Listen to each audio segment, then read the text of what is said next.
I started Chocolate Cocaine to highlight amazing black women who broke barriers and made their mark in history on an erotic or sexual level. This week, Chocolate Cocaine presents Joyce Bryant. Known as the Black Marilyn Monroe and also referred to as the Bronze Blonde Bombshell, Joyce Bryant became a legendary sex symbol. Other nicknames given were the Voice You'll Always Remember and the Belter.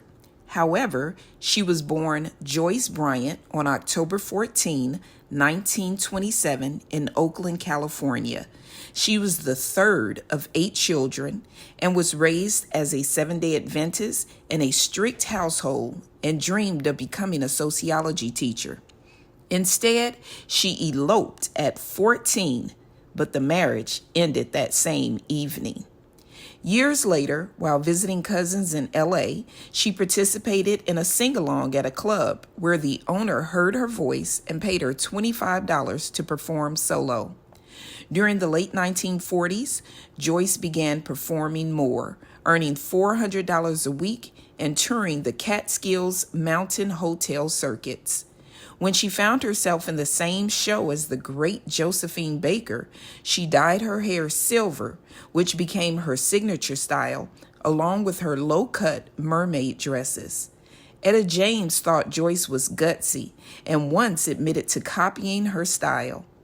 Her trademark look and 4-octave voices turned into a major headliner by the 1950s.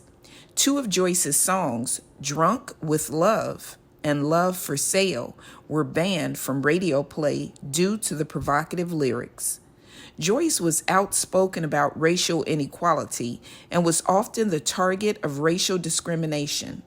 In 1952, she was the first black entertainer to perform at the Miami Beach Hotel after the KKK sent threats and burned a likeness of her. In 1954, she became one of the first black singers to perform at the Casino Royal in Washington, D.C. That same year, Joyce was one of 5 women named as one of the most beautiful black women in the world by Ebony magazine. The other 4 women were Eartha Kitt, Lena Horne, Dorothy Dandridge, and Hilda Sims. By 1955, Joyce was ready to leave the entertainment industry. Due to her religious beliefs, she wanted to worship as a Seventh-day Adventist again. Her fans and patrons of the clubs where she performed were gangsters. She performed 8 shows daily, damaging her throat.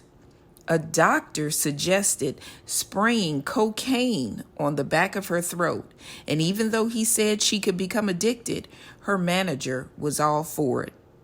Due to rejecting a man's advancement toward her, she was beaten in her dressing room.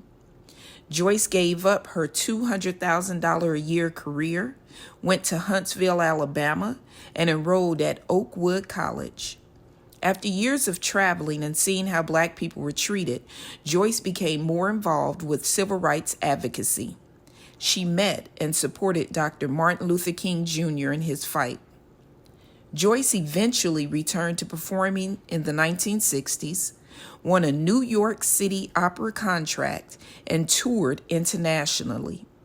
In the 1980s, she became a vocal coach for other entertainers such as Jennifer Holliday, Phyllis Hyman, and Raquel Welch.